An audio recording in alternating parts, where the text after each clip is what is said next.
భద్రం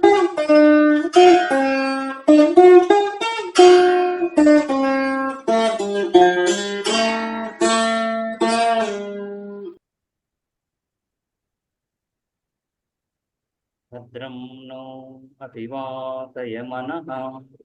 ఓం శాంతి శాంతి శాంతి.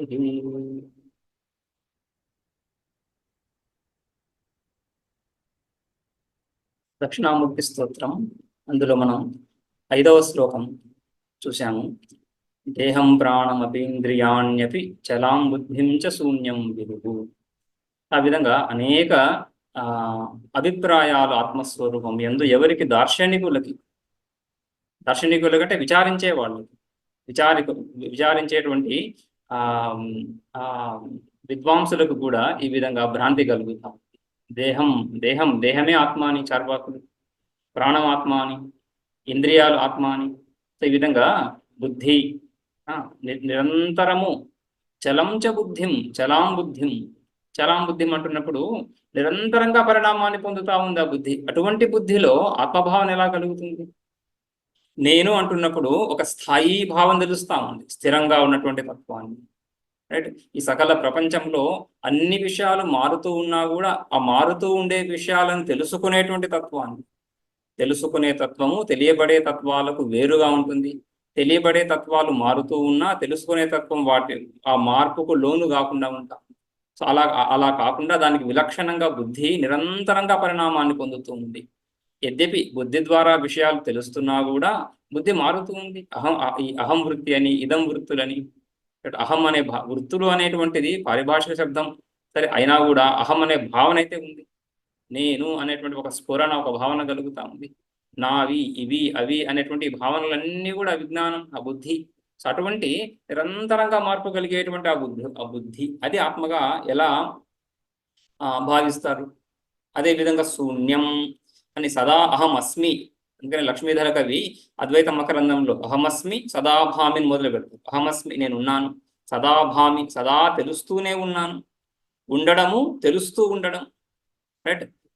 కదాచిన్నాహం అప్రియం, ఎప్పుడు కూడా నాకు నేను అప్రియం, దుఃఖ స్వభావం కానీ అప్రియంగా నాకు నేను అనిపించటం లేదు. అటువంటి స్వరూపం అయి ఉంది. సదా అహమస్మి అనేటువంటి స్వరూపం అయి ఉండి అహమస్మి అనేటువంటి భావన కలుగుతూ ఉంటూ శూన్యమని ఈ విధంగా బుద్ధి ఎలా కలుగుతా ఉంది? సో దేహం ప్రాణం అపీంద్రియాణ్యపి చలాం బుద్ధిం చ శూన్యం. ఈ భావనలన్నీ కూడా స్త్రీబాలాంద జడోపమా, అవిచారిత బుద్ధులుగానే కనిపిస్తున్నాయి. కానీ విచారకుల బుద్ధులు, విచారకుల భావనలు ఇవి. కానీ విచారము కలగని దశలో కలిగిన భావనలా కనిపిస్తున్నాయి. అందుకనే భ్రాంతాహ భృశం వాదినః, భ్రాంతిని కలిగి ఉన్నారు. ఏ విధంగా భ్రాంతి ఇది? ఇటువంటి విచారము అంటే చక్కగా విచారించే వాళ్లను సైతం భ్రాంతికి గురి చేయడం ఏ విధంగా సాధ్యం అంటున్నప్పుడు మాయాశక్తి విలాస కల్పిత. ఇదంతా కూడా ఆ ఈశ్వరీయ మాయ, త్రిగుణాత్మిక మాయ, బ్రహ్మాశ్రిత త్రిగుణాత్మిక అని మాయకు ఒక రకంగా నిర్వచనం. బ్రహ్మాశ్రిత రైట్, అజ్ఞానం. మాయ అంటే అజ్ఞానం అని. అజ్ఞానానికి ఇంకొక అందమైన పేరు మాయా అని. రైట్. ఈశ్వరుడి గురించి మాట్లాడుతున్నప్పుడు మనం జనరల్గా అజ్ఞాన విశిష్ట అని చెప్పడం అంత సరిపడదు. కాబట్టి అక్కడ మనం మాయా విశిష్ట చైతన్యం, మాయతో కూడినటువంటి ఆ చైతన్య స్వరూపం, రైట్, మాయాశక్తి, ఆ ఈశ్వరీయ శక్తి, ఈ సంపూర్ణ సృష్టిని కల్పించేటువంటి సామర్థ్యం ఏదైతే ఉందో ఈశ్వరుడిలో, ఆ సామర్థ్యానికే మాయా అని పేరు. అందుకనే శక్తిమత్ అభేదాన్ని చెప్పుకుంటూ శక్తిమాన్, శక్తి కలిగినటువంటి వాడికి భేదము లేదు అని ఆ విధంగా ఈశ్వరీయ శక్తి, ఈశ్వర స్వరూపమే చెప్పుకోవచ్చు. సో మాయాశక్తి, ఆ మాయాశక్తి యొక్క విజృంభణం, మాయాశక్తి విలాసం ఇదంతా కూడా. ఏదంతా? ఈ దేహం ప్రాణం అపీంద్రియాణ్యపి చలాం బుద్ధించ అని ఏదైతే వివిధ సోపాధిక స్వరూపాలలో, ఇవన్నీ ఉపాధులు, దేహము, బుద్ధి, మనస్సు, ఇవన్నీ కూడా ఆత్మకు సన్నిహితంగా ఉంటున్నటువంటి విషయాలు, ఆత్మ సంబంధం కలిగినటువంటి విషయాలు, ఆత్మ తాదాత్మ్యం ఉంటున్నటువంటిది. ఆత్మ ద్వారా ప్రకాశించబడుతూ ఉండడమే ఆ సంబంధం. సకల ప్రపంచము ఆత్మ చైతన్యంలో ప్రకాశిస్తూ ఉంది. ఆ ప్రకాశిస్తూ ఉండడమే దాని ఆత్మస్వరూపానికి, ఆ వస్తువులకి సంబంధం. కానీ ఇంకొక సంబంధం, సంయోగ సంబంధాలు లేవు. అదేవిధంగా మాయా స్వరూపం కూడా ఈ మాయా కార్యాలు ఏవైతే కనిపిస్తున్నాయో ఆ మాయా కార్యాలను ప్రకాశింపజేస్తున్నటువంటి తత్వము ఆత్మ చైతన్య స్వరూపము. ఆ ప్రకాశింపజేయడమే వాటికి సంబంధం. సాక్షి సాక్ష్యము, రైట్? సాక్షి చైతన్యము, ఆ సాక్షి చైతన్యానికి ఈ సకల జగత్, సంపూర్ణ జగత్తు సాక్ష్యంగా తెలుస్తూ ప్రకాశించబడుతూ ఉంది.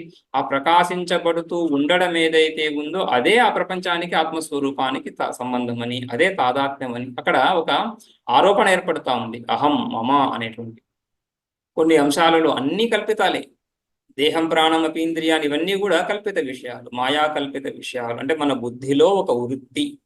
శరీరం అంటున్నప్పుడు ఈ శరీరంలో ఈ శరీరం అనే భావన ఒక వృత్తి, బుద్ధి వృత్తిగా తెలుస్తాం. ఏ విషయమైనా సరే, ఘట జ్ఞానం ఎలా తెలుస్తా ఉంది, ఘటం ఎలా తెలుస్తా ఉంది, ఘటాకార వృత్తి ద్వారానే తెలుస్తా ఉంది, బుద్ధిలోనే తెలుస్తా ఉంది. రైట్? ఆ బుద్ధి ఎక్కడుంది అంటున్నప్పుడు శరీరంలో అంటున్నాం. విచిత్రం కదా. సో బుద్ధి ఎక్కడ ఉందంటే శరీరంలో ఉంది. మళ్ళీ ఆ శరీరం ఎక్కడుంది? బుద్ధిలో వృత్తి రూపేణ. రైట్?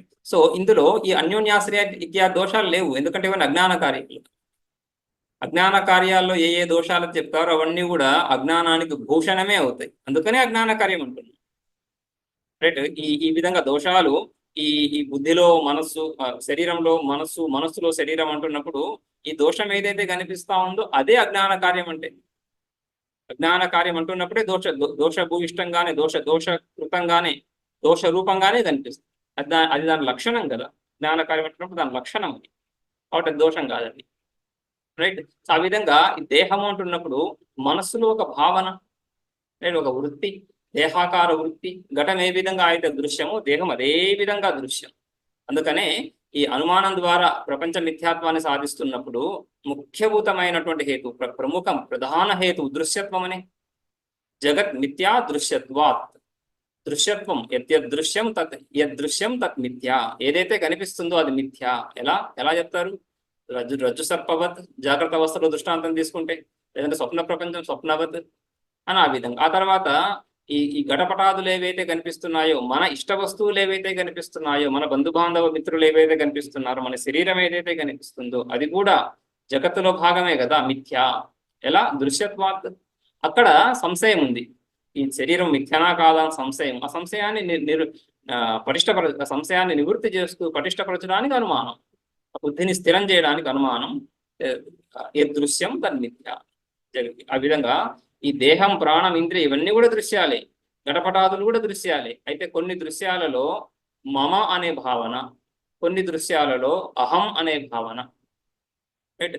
కొన్ని దృశ్యాల వైపు మిత్ర భావన, మనవాళ్ళు, మిత్ర భావన, రైట్, మైత్రీ భావం.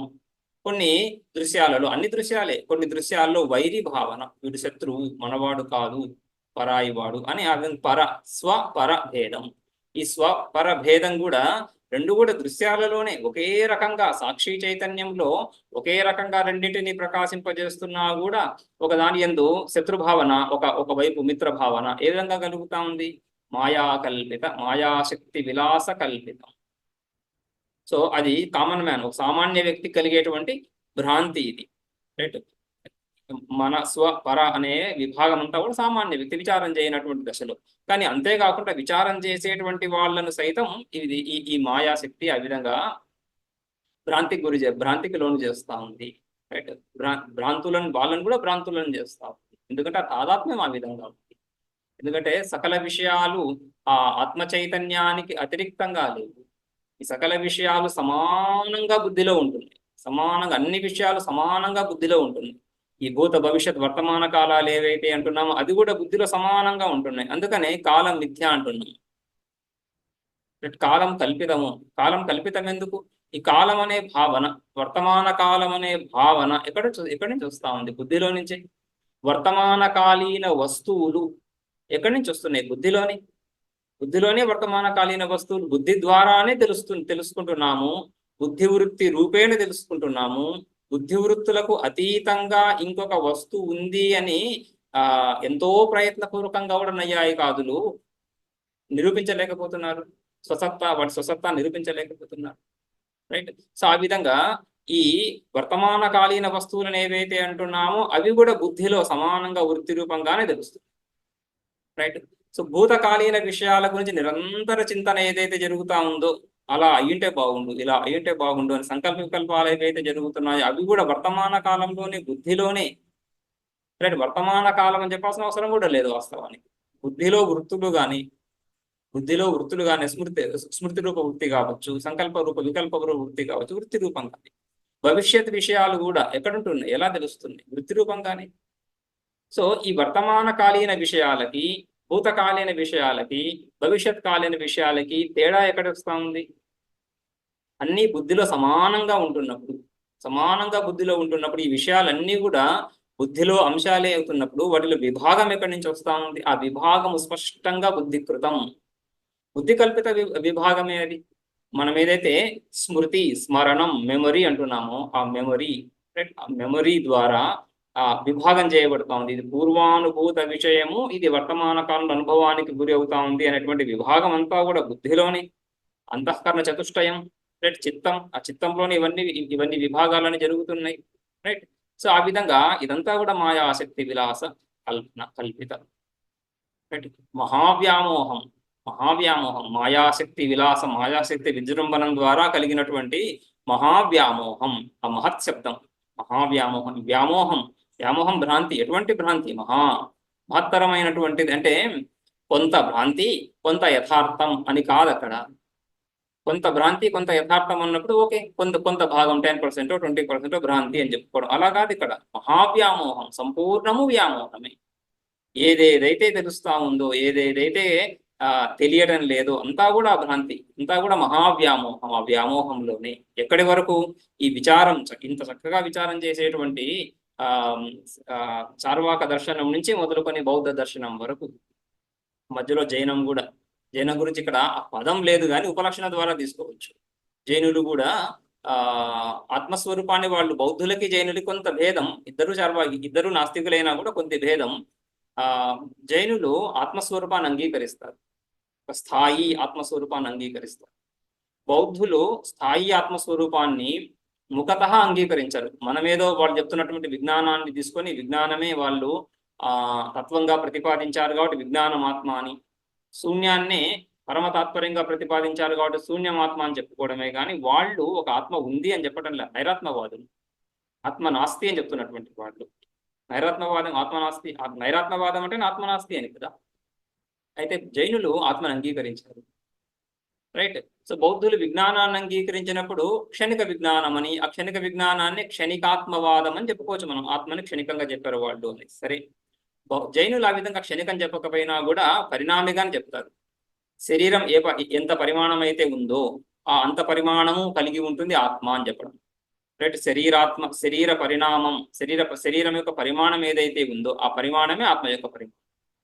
మరి అటువంటిప్పుడు మళ్ళీ వాళ్ళు కూడా పునర్జన్మను అంగీకరిస్తారు. బౌద్ధులు కానీ జైనులు కానీ పునర్జన్మను అంగీకరిస్తారు. విచిత్రము, ఆత్మను అంగీకరించకపోయినా పునర్జన్మను అంగీకరిస్తారు.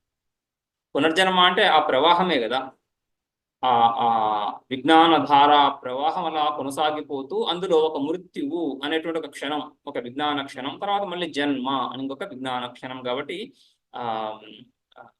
ఈ విధంగా పునర్జన్మకు వాళ్ళకి అభ్యంతరం ఏం లేదు. బౌద్ధులు, విజ్ఞానవాదులు కానీ శూన్యవాదులు కూడా ఈ ఈ సంపూర్ణ జన్మ మరణ ప్రవాహం అంతా శూన్యం నుంచే అని చెప్తున్నారు. కాబట్టి ఆ సంవృత్తి సత్యం ఏదైతే అంటారో వాళ్ళు పరమార్థ సత్యం అని, సంవృత్తి సత్యం అని, ఆ సంవృత్తి సత్యంలో వ్యవహారికంలో ఈ జన్మ మరణ వ్యవస్థ అంతా అంగీకరిస్తారు. కాబట్టి పునర్జన్మను అంగీకరిస్తారు జైనులు కూడా, రైట్. సో ఆ విధంగా చార్వాకులు అంగీకరించారు పునర్జన్మని, జైనులు బౌద్ధులు అంగీకరిస్తారు. సో అందులో పునర్జన్మ కలుగుతున్నప్పుడు పూర్వ శరీరము ఏదో చిమనో దోమనో అయి ఉండి, తర్వాత శరీరం ఏదో పెద్ద ఏనుగో డైనోసారో అయితే అప్పుడు మళ్ళీ ఆ ఆత్మస్వరూపము దేని పరిమాణం ఆత్మస్వరూపానికి ఉంటుంది అంటున్నప్పుడు ఆత్మస్వరూపం కూడా ఆ దేహానికి అనుగుణంగా పరిమాణాన్ని పెంచుకుంటుంది, తగ్గించుకుంటుంది అని. అటు వికారి అవుతాం, సావయవం అవుతాం. ఆత్మను సావయవంగా చెప్తారు కాబట్టి ఆత్మ సావయవం అని, వికారి అని, రైట్. ఆ తర్వాత స్యాదవాదం అని, రైట్. సప్తభంగి న్యాయం అని. ప్రతి వస్తువు కూడా, ఏ వస్తువును కూడా ఈ విధంగా ఉంది, ఈ విధంగా లేదని నిర్ధారించాలని, రైట్. ప్రతి వస్తువు అస్తి నాస్తి, అస్తి నాస్తి, రైట్ అని. ఆ విధంగా 7 రకాలుగా వస్తువులను తెలుసుకోవచ్చు అని. అంటే అనిర్వచనీయం అని చెప్తాం. మనం ఏ విధంగా అయితే అనిర్వచనీయం, ఏ వస్తువును కూడా ఇదమిద్ధంగా నిర్వచించలేము, ఎందుకంటే అజ్ఞాన కార్యం కాబట్టి. మనం మనం అనిర్వచనీయం అంటున్నప్పుడు, వేదాంతంలో అనిర్వచనీయం అంటున్నప్పుడు వస్తువు సత్ యథార్థ స్వరూపం ఇది అని చెప్పలేము. వస్తువు శూన్యము, ఉరువుకే లేదు, అసలు లేనే లేదు వస్తువు అక్కడ. ఎటువంటి అంటే అంటే నిరన్వయంగా, అంటే ఎటువంటి అంశము లేకుండా ఆ వస్తువు కనిపిస్తా ఉంది అని కూడా మనం చెప్పడానికి.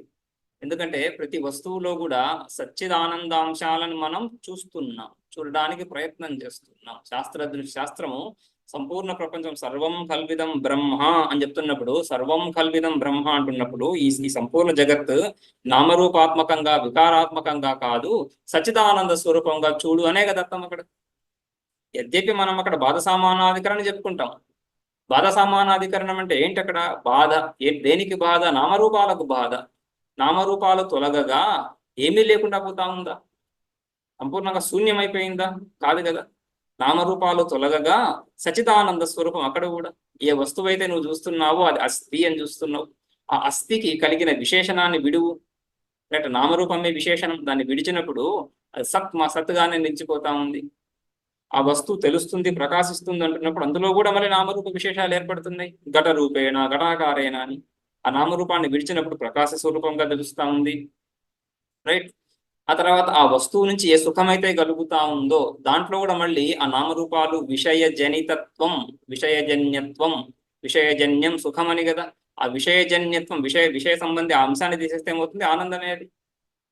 ఆత్మస్వరూపమే. ఆ విధంగా సచిదానంద స్వరూపమే సంపూర్ణ జగత్ అని. ఆ విధంగా అది ఆ వస్తువుని సంపూర్ణంగా లేదని చెప్పలేము. అలా అని పారమార్థికంగా ఉంది అని కూడా చెప్పలేము. నామరూపాంశాలు ఉన్నాయి, అందుకని అనిర్వచనీయం అంటున్నాం. కాదు జైనులు ఆ విధంగా కాకుండా సప్తభంగి న్యాయం చెప్తూ ఏ వస్తువును కూడా ఇదమిద్ధంగా ఉంది ఈ వస్తువు అస్థి, ఘటం అస్థి అని చెప్పలేము. అలా అని ఘటం నాస్తి అని చెప్పలేము. సో ఘటం అస్థి నాస్తి అని కూడా చెప్పలేము. సో ఘటం లేదా ఘటం అస్థి అని చెప్పచ్చు. అలా సప్తభంగి కదా, 7 రకాలుగా. ఘటం అస్థి అని చెప్పచ్చు, ఘటం నాస్తి అని కూడా తెలుసుకోవచ్చు, ఘటం అస్థి నాస్తి అని కూడా తెలుసుకోవచ్చు, ఘటము అనిర్వచనీయం అని కూడా తెలుసుకోవచ్చు అని ఆ విధంగా. తర్వాత మళ్ళీ అస్థినాథులు అనిర్వచనీయానికి జోడించి అస్థి అనిర్వచనీయం, నాస్తి అనిర్వచనీయం, అస్థి నాస్తి అనిర్వచనీయం అని వాళ్ళు ఏడు అంశాలు తీసుకొస్తారు సప్తభంగి న్యాయం. రైట్. అంటే ఘటం ఘట రూపేణ అస్థి, పట రూపేణ నాస్తి అని ఆ విధంగా వివిధ అంశాలను అక్కడ చెబుతూ. కానీ ముఖ్యంగా అక్కడ ఏమవుతా ఉంది, ఈ అనిర్వచనీయం వరకు ఓకే, బాగానే ఉంది. ప్రతి వస్తువుని వివిధ రూపాలుగా తెలుసుకోవడం అనడంలో అంత పెద్ద దోషం ఏం లేదు. కానీ ఆత్మస్వరూపం ఈ విధంగా శరీర పరిమాణాన్ని కలిగి ఉంది. రైట్. సో ఆ శరీరం ఒకే జన్మలో కూడా శరీరము బాల్యావస్థలో చిన్నగా ఉంటుంది. రైట్. యవనావస్థలో సంపూర్ణ పరిమాణాన్ని, దాని పూర్ణ పరిమాణాన్ని పొంది ఉంది. ఆ తర్వాత మళ్ళీ అక్కడ కూడా ఈ అన్నాన్ని గ్రహించకపోవడం ద్వారా కృషించడం, వృద్ధి పొందడం జరుగుతూనే ఉంది. సో ప్రతిరోజు శరీరం ఏ విధంగా అయితే మారుతూ ఉందో దానికి అనుగుణంగా ఆత్మ కూడా మారుతూ ఉంది. కొత్త అవయవాలను తెచ్చుకుంటా ఉంది, ఉన్న అవయవాలను విడిచిపెడతా ఉంది. ఆ విడిచిన అవయవాలు ఎక్కడికి వెళ్తున్నాయి, కొత్తగా అవయవాలు ఎక్కడి నుంచి వస్తున్నాయి, ఎక్కడి నుంచి పుడుతున్నాయి అని ఈ విధంగా వాటికి నిర్యుక్తికంగానే కనిపిస్తుంది. అంతేకాకుండా ఏదైతే వికారి అవుతుందో అది వినాశి అవుతుంది అని కూడా తెలుస్తాం. యో వికారి సస వినాశి. ఆత్మ కూడా వినాశి అవ్వాలి. రైట్. సో పుణ్యము ద్వారా సంస్కారాన్ని అంగీకరిస్తారు ఆత్మలో. పాపం ద్వారా ఆత్మ భారం అయిపోతా ఉంది, బరువు అయిపోయి కింది లోకాలకు వెళ్తా ఉంది, బరువు అవుతూ. ఆత్మ పుణ్యం ద్వారా తేలిక అవుతూ, పాప క్షయం ద్వారా తేలిక అవుతూ పై లోకాలకు వెళ్తూ, అలా అలా అలా ఊర్ధ్వ లోకాలకు వెళ్తూ ఆ సర్వోపరి లోకం ఏదైతే ఉందో అక్కడ మోక్షం. నానాత్మవాదులు. రైట్. సో ఈ విధంగా ఇన్ని భ్రాంతులు కలగడానికి ఇది మహావ్యామోహం, అధికమైనటువంటి వ్యామోహం. ప్రతి అంశం కూడా అందులో ఏ విషయం అయితే కనిపిస్తా ఉందో, రైట్, సకల ప్రమాణాలు మహావ్యామోహంలో భాగం. ప్రత్యక్ష ప్రమాణం ద్వారా ఏ విషయాలను తెలుసుకుంటున్నామో అది మహావ్యామోహం, అది కూడా వ్యామోహమే. రైట్. పంచవృత్తులని యోగ సూత్రాల్లో పంచవృత్తులు చెప్తారు. ప్రమాణ విపర్యయ తర్వాత ఏముంది, ప్రమాణ విపర్యయ వికల్ప నిద్ర స్మృతయ, ఇవన్నీ పంచవృత్తులు. రైట్. ప్రమాణ వృత్తి చక్షురాది ఇంద్రియాల ద్వారా కలిగే జ్ఞానం. ఆ తర్వాత విపర్యము భ్రాంతి జ్ఞానం. ఆ తర్వాత వికల్పము అంటే అర్థశూన్యం, అంటే మాట్లాడుతున్నాం, వాక్యం అయితే ఉంది కానీ ఆ పదాలైతే ఉన్నాయి, ఆ పదాలకు సంబంధించినటువంటి అర్థం ఏం లేదు అక్కడ, పదార్థం లేకుండా పదప్రయోగం. రైట్, రాహు శిరహ అంటున్నప్పుడు రాహువు యొక్క శిరస్సు, ఆ యొక్క రాహువు యొక్క సంబంధం ఏముంది అక్కడ, సంబంధం అనే పదానికి అర్థం లేదు అక్కడ, రాహువే శిరస్సు కానీ రాహువు యొక్క శిరస్సు అంటున్నాం అక్కడ, అది వికల్పం ఉంది. ఆ విధంగా వికల్పాలు. నిద్ర, నిద్ర అంటే సుషుప్త అవస్థ. స్మృతి, ఇవన్నీ కూడా 5 వృత్తులు అని, ఇవన్నీ కూడా మహావ్యామోహం. ప్రపంచాన్ని వీళ్ళు నైయాయికులు వైశేషికులు సప్త పదార్థాలుగా విభజించారు కదా, ద్రవ్య గుణ కర్మ సామాన్య విశేష సమవాయ భావ, వాటితో మనకి విరోధం లేదు కానీ అవన్నీ మహావ్యామోహం. మాయాశక్తి విలాస కల్పిత మహావ్యామోహం దాంట్లోనే భాగం. నైయాయికులైతే 16 భాగాలుగా రచించారు, సృష్టి అంతా 16 పదార్థాలు అని చెప్పారు, షోడశ పదార్థాలు, ప్రమాణ ప్రమేయ అని చెప్తూ మొదలుపెట్టారు మొదటి సూత్రంలో. రైట్, సో ఇవన్నీ కూడా మహావ్యామోహం. రైట్, సాంఖ్యులు 25 తత్వాలు, శైవులు 33 36 తత్వాలు, ఇవన్నీ కూడా మహావ్యామోహం. సో ఈ విధంగా ఎవరు ఎక్కడ ఏది చూస్తున్నా కూడా రైట్, ఈ త్రిపుటి వీటన్నిటిని త్రిపుటిలో అంతర్భావంగా చెప్పుకుంటాం. కర్త కర్మ, కర్త క్రియ ఫలం అని, అదేవిధంగా కర్త అంటే కారకం అని, కారక క్రియాఫల విభాగం త్రిపుటి, అదే 3 అంశాలు అందులో. అదేవిధంగా జ్ఞాత జ్ఞాన జ్ఞేయం జ్ఞాన వ్యవహారాల త్రిపుటి, ఈ త్రిపుటి అంతా కూడా మహావ్యామోహం. రైట్, సో ఏ వ్యవహారం కూడా దీన్ని దాటి లేదు, ఈ మాయా స్వరూపాన్ని దాటి లేదు అని మహావ్యామోహం.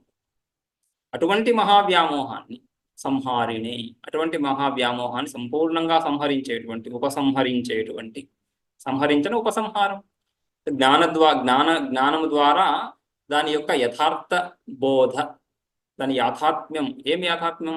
ఈ జగత్తంతా ఏదైతే ఉందో, అహం ఇదం స్వరూపంగా ఏదైతే తెలుస్తుందో, నామరూప క్రియాత్మకంగా ఏదైతే ఉందో, ఇదంతా మాయాకల్పితం అనేటువంటి జ్ఞానాన్ని అందించడం ద్వారా, రైట్, ఆ విధంగా ఆ బుద్ధితో ఈ సంసారాన్ని చూడడం ద్వారా, ఈ జగత్తునంతా కూడా ఆ బుద్ధితో చూడడం ద్వారా, మాయా కార్యం అనేటువంటి బుద్ధితో చూడడం ద్వారా, ఇక మాయను మాయా అని తెలుసుకుంటున్నప్పుడు ఆ మాయామోహంలో నుంచి వాడు ఆల్రెడీ బయటకు వచ్చేసాడు. రైట్, ఇది మాయాకల్పితం అని తెలుసుకోవడం చేత మాత్రమే, మాయాకల్పితం అని తెలుసుకోవడం చేత మాత్రమే అంటున్నప్పుడు కేవలం ఒక కేవలం ఒక శబ్దం పదప్రయోగం అని కాకుండా వాడి వ్యవహారం ఆ విధంగా ఉంటుంది. ఇది మాయాకల్పితం అంటున్నప్పుడు బుద్ధి స్పష్టంగా ఈ ప్రపంచాన్ని మాయాకల్పితంగా చూస్తున్నప్పుడు ఆ మాయాకల్పితం ఇక ఆ మాయా స్వరూపంలో ముందుకు వెళ్ళడం బుద్ధిలో లేదు అని అర్థం కదా. ఏదైతే భ్రాంతిగా తెలుసుకుంటున్నామో స్వప్నకాలంలో స్వప్నం సత్యంగా అనిపించని, జాగ్రత్త కాలానికి వచ్చేసరికి స్వప్నం మిథ్యా అంటున్నప్పుడు దాని గురించి అధిక కల్పన చేయదు బుద్ధి, ఇంకా ముందుకు వెళ్ళదు, ఇంకా ఇలా అయింటే బాగుండు, అలా అయింటే బాగుండు అనేటువంటిది చెయ్యదు. రైట్, ఆ చెయ్యకపోవడంనే ఎందుకంటే స్వప్నంగా తెలుసుకుంటా ఉంది కాబట్టి, అదంతా భ్రాంతిని తెలుసుకుంటా ఉంది, అదంతా భ్రాంతిని స్పష్టంగా చూసినటువంటి బుద్ధి ఏ విధంగా అయితే తక్కువ ఒక్క క్షణంలో అదంతా ఆపేస్తా ఉందో, ఆ విధంగా ఈ జాగ్రత్తకాలీన సకల వ్యవహారాలు, సకల అనుభూతులు, సకల వస్తువులు, నామరూపాలు, ఇవన్నీ కూడా మాయాశక్తి విలాస కల్పిత మహావ్యామోహం అని చెప్తున్నప్పుడు, రైట్, అటువంటి మహావ్యామోహం అని తెలుసుకోవడం ద్వారానే అదే జ్ఞానం కదా. అందుకని జ్ఞానంలో ఈ 2 అంశాలు, ప్రవృత్తి ద్వారా కూడా శాస్త్రం ఉపదేశిస్తూ ఉంది, లేదా భావముఖంగా విధిముఖంగా కూడా శాస్త్రం ఆత్మస్వరూపాన్ని ఉపదేశిస్తూ ఉంది, నిషేధముఖంగా కూడా ఉపదేశిస్తూ ఉంది. నేతి అంటున్నప్పుడు జగత్మిథ్యాత్మం ప్రధానంగా, ఈ జగత్తు ఏదైతే కనిపిస్తుందో ఇది ఆత్మ కాదు, మరేంటిది అది మిథ్యా అని. రైట్, నేతి అనే నిషేధాత్మక వాక్యాలన్నీ మిథ్యాత్వాన్ని బోధిస్తున్నాయి కదా. అశరీరం, అశబ్దం, అస్పర్శం, అరూపం, అవ్యయం అంటున్నప్పుడు ఈ శబ్దస్పర్శ రూపరస గంధాలు ఏవైతే చూస్తున్నావో ఇది ఆత్మస్వరూపం కాదు, మరేంటది, అది మిథ్యాస్వరూపము. జగత్మిథ్యాత్వ భావన విధంగా, జగత్మిథ్యాత్వము తద్విలక్షణము ఆత్మస్వరూపము అని విధిముఖంగా కూడా, సత్యం జ్ఞానం అనంతం విధిముఖంగా కూడా, విధిముఖంగా నిషేధముఖంగా ఈ మహావ్యామోహాన్ని కూలంకషంగా ప్రదర్శింపజేస్తూ దాని స్వభావాన్ని, ఎందుకంటే సంహారిణి అంటున్నప్పుడు అక్కడ ఉపసర్గ ఉంది, సమ్యక్ అంటున్నప్పుడు సమ్యక్ హ్రీహరణే ధాతు, హ్రీహరణే అంటున్నప్పుడు నివృత్తం అవుతా ఉంది. నివృత్తం అయిన తర్వాత సమ్యక్ ఉపసర్గ ద్వారా, ఆ ఉపసర్గ ఏం చేస్తా ఉంది, హరించినటువంటి ఆ విషయాన్ని మళ్ళీ పునరుత్థానం లేదు, ఈ సుషుప్తి అవస్థకు మనం వెళ్తున్నప్పుడు జాగ్రత్త అవస్థ నుంచి అక్కడ కూడా ఈ మహావ్యామోహము ఉపసంహరించబడుతూ ఉంది. కానీ ఆ ఉపసంహారం తాత్కాలికము, జ్ఞానము ద్వారా కాదు. అది జ్ఞానం ద్వారా ఉపసంహారం కాదు, స్వాభావికంగా ఉపసంహరించబడుతూ ఉంది. ఇంద్రియాలన్నీ అలసి ఆ అంతఃకరణాన్ని ఆశ్రయించి, అంతఃకరణ కూడా అలసి తన కారణాన్ని ఆశ్రయించి ఉంటా ఉంది, కారణంలో ప్రవేశిస్తూ ఉంది. కాబట్టి అక్కడ ఈ బుద్ధి స్పందన ఏదైతే ఉందో, బుద్ధి స్పందించటం లేదు. బుద్ధి స్పందించకపోగా విశేష జ్ఞానం కలగటం లేదు, అంతవరకే కానీ అక్కడ సంపూర్ణ ఉపసంహారం లేదు అక్కడ. అందుకని సం ఉపసర్గ అక్కడ, ఇక్కడ ఉపసర్గ సంహారే అంటున్నప్పుడు మళ్ళీ పునరావృత్తి లేకుండా, మళ్ళీ ఈ కంటిన్యూటీ లేకుండా అని ఆ విధంగా ఉపసంహారిణి, అటువంటి సంహరించేటువంటి అంటే ఆ విధంగా జ్ఞానము ద్వారా. ఎందుకంటే హ్రీహరణే ధాతువు అక్కడ క్రియ యొక్క ప్రమేయం ఉన్నట్లుగా తెలుస్తున్నప్పటికీ కూడా క్రియ ప్రమేయం లేదు అక్కడ, కర్మఫలం కాదు అది. సంహారిణి అంటున్నప్పుడు ఎటువంటి కర్మ ద్వారా కూడా కాదు, కేవలము సమ్యక్ జ్ఞానం ద్వారా ఉపసంహరించేటువంటి. అందుకని శ్రీ గురుమూర్తయే, శ్రీ దక్షిణామూర్తే ఇదం నమః. రైట్. సో ఆ దక్షిణామూర్తి స్వరూపానికి, ఆ దక్షిణామూర్తి ఎవరు? ఈ మాయాశక్తి యొక్క ఆశ్రయం. అందుకని ఈ మాయాశక్తి యొక్క విజృంభణమంతా తొలగిన తర్వాత, ఈ మాయాశక్తి విజృంభణమంతా కూడా, ఈ మహావ్యామోహం అంతా కూడా ఉపసంహరించబడిన తర్వాత ఉండాలి కదా, ఉంటున్నటువంటి తత్వము. ఈ మాయాశక్తి విజృంభిస్తున్నప్పుడు కూడా ఉంటూ మాయాశక్తి విజృంభిస్తున్నప్పుడు కూడా ఉంటున్నాడు ఆ తత్వము, ఆ పరమాత్మ స్వరూపం, చైతన్య స్వరూపం ఉంటున్నది కాబట్టే దేహాదులలో ఆత్మభావం. రైట్. సో అధిష్టానము నిత్యమని, అధ్యస్థ తత్వాలు ఏవైతే ఉన్నాయో దేహం ప్రాణం ఇత్యాదులు, వాటి భావనలు, వాటి ఎందు ఆత్మభావన ఇదంతా కూడా అధ్యస్థం. సో ఇవన్నీ కూడా ఈ కల్పిత స్వరూపాలు ఏవైతే ఉన్నాయో, ఈ కల్పిత స్వరూపాలన్నింటి తేటతెల్లం చేస్తున్నటువంటి ఒక అనుగత స్వరూపమైనటువంటి నిత్యానంద స్వరూపమైనటువంటి ఆ దక్షిణామూర్తి, ఆయనే శ్రీ గురుమూర్తి, ఆయనే ఉపదేష్ట, ఆయన అందుకనే బుద్ధిద్ధా బోధ. ఈ అజ్ఞానం ఎలా నివృత్తమవుతా ఉంది? ఈ మహావ్యామోహం ఎలా నివృత్తమవుతా ఉంది? జ్ఞానం చేత. ఏ జ్ఞానము? ఆత్మజ్ఞానం. అయితే ఆత్మస్వరూప జ్ఞానం కాకుండా ఆత్మస్వరూప విషయక జ్ఞానం, ఆత్మస్వరూప సంబంధీ జ్ఞానం అంటున్నప్పుడు అక్కడ అంతఃకరణ వృత్తి, ఆ వృత్తిని అధిరోహించినటువంటి చైతన్యం. వృత్తిద్ధ బోధ వృత్తి ద్వారా ప్రదీప్తమవుతా ఉంది. బోధ అంటే జ్ఞానస్వరూపమే, ఆత్మస్వరూపమే, ఆత్మ చైతన్యమే. కానీ వృత్తి ద్వారా అది ప్రకాశిస్తూ, లేదా వృత్తిలో ప్రతిఫలిస్తూ, వృత్తి ద్వారా ప్రకాశిస్తూ ఈ అజ్ఞానం అనేటువంటి అంధకారాన్ని పారద్రోలుతా ఉంది. రైట్. వృత్తిద్ధా బోధ, లేదా బోధేద్ధా వృత్తి, బోధ సహకృత వృత్తి. ఆ వృత్తియే అంతఃకరణ వృత్తి, అఖండాకార వృత్తి, చరమ వృత్తి అంటున్నాం దాన్ని. చరమ వృత్తి, చరమం అంటే చివరి వృత్తి. చివరి వృత్తి అంటే దాని తర్వాత వృత్తులు లేవని కాదు, అజ్ఞాన వృత్తులు లేవు కదా. చరమ వృత్తి, అఖండాకార ఆత్మచైతన్యానికి సంబంధించినటువంటి ఆ వృత్తి, ఆత్మజ్ఞానానికి సంబంధించినటువంటి వృత్తి, ఇవన్నిటిని పారద్రోలుతా ఉంది. అటువంటి చైతన్యం ఈ మాయాశక్తికి కూడా ఆశ్రయము, ఈ మాయాశక్తి యొక్క కల్పిత మహావ్యామోహానికి కూడా అధిష్టానము, దాన్ని పోషిస్తూ ఉంది. పోషించేటువంటి ఆత్మ చైతన్యం, జ్ఞానం. అదే జ్ఞానము వృత్తి సహాయంతో, రైట్, శ్రీ గురుమూర్తయ్యే ఆ రూపంగా ఉపదేశము కూడా వృత్తి రూపేణనే కదా. ఆ ఉపదేశం ద్వారా తొలగుతున్నటువంటి ఈ మహావ్యామం, తొలగిస్తున్నటువంటి ఆ తత్వము, అదే తత్వం, అదే చైతన్య స్వరూపమే.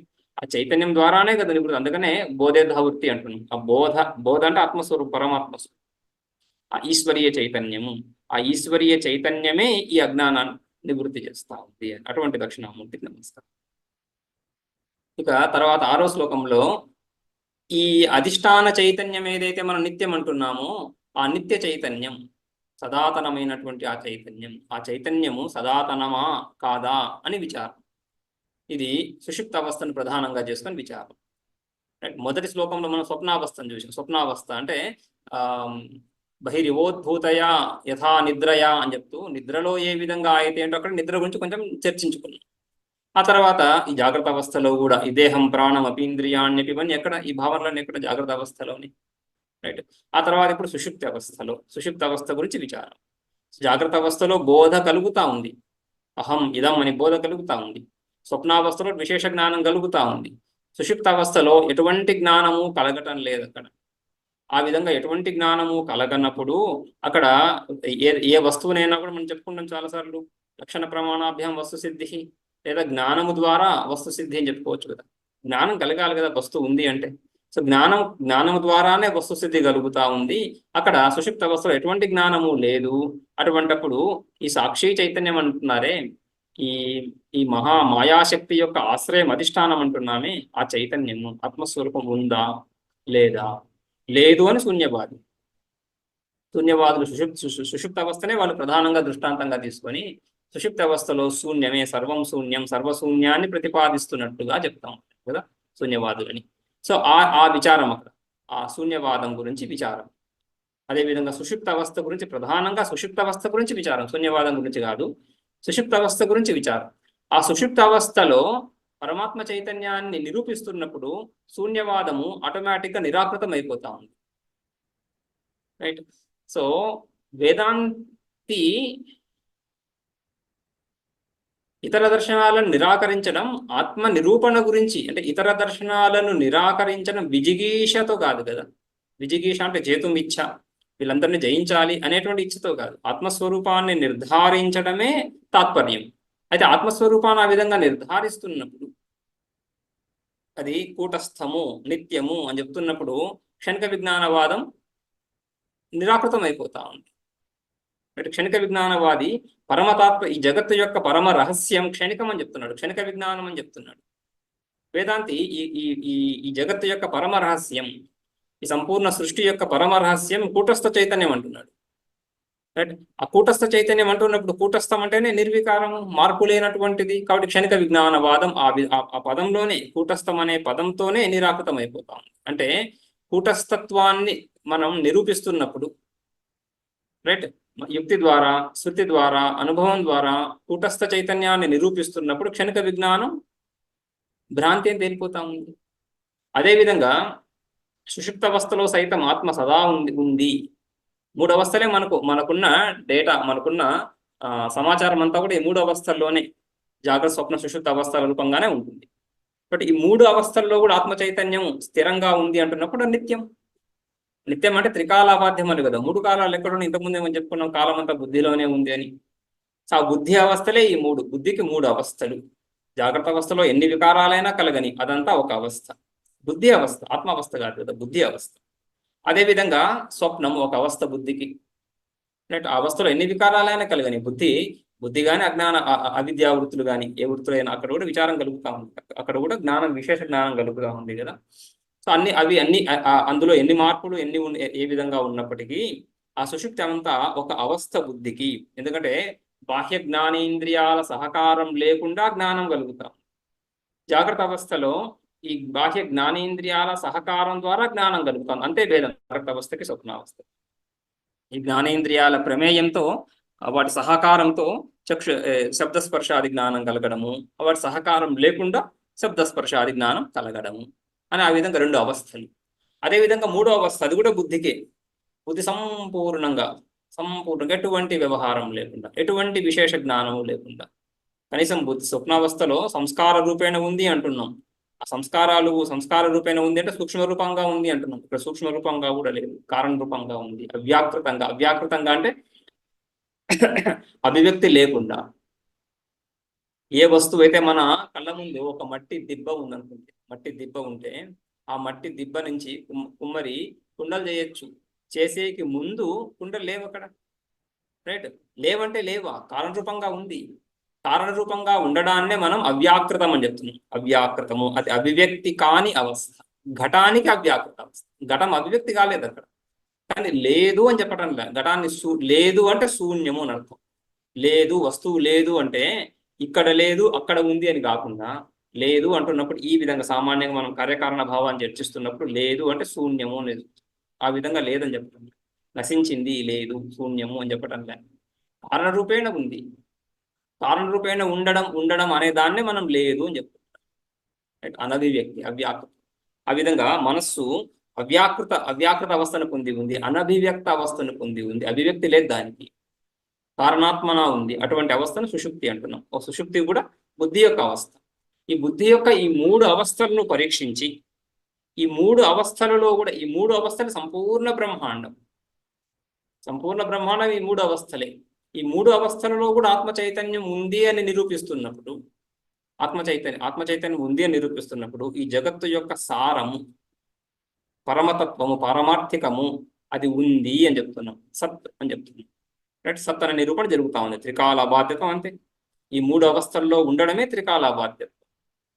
రైట్? సో ఆ విధంగా నిరూపిస్తున్నప్పుడు శూన్యవాదం ఏమవుతుంది? శూన్యవాదము ఆ సుషిప్త అవస్థను పట్టుకొని ఇక్కడ లేదు, ఆత్మ చైతన్యము లేదు, చైతన్యము లేదు, అదే విధంగా ఆ లేని చైతన్యం అనకుండా లేదు, పారమార్థికంగా ఏ తత్వము లేదు.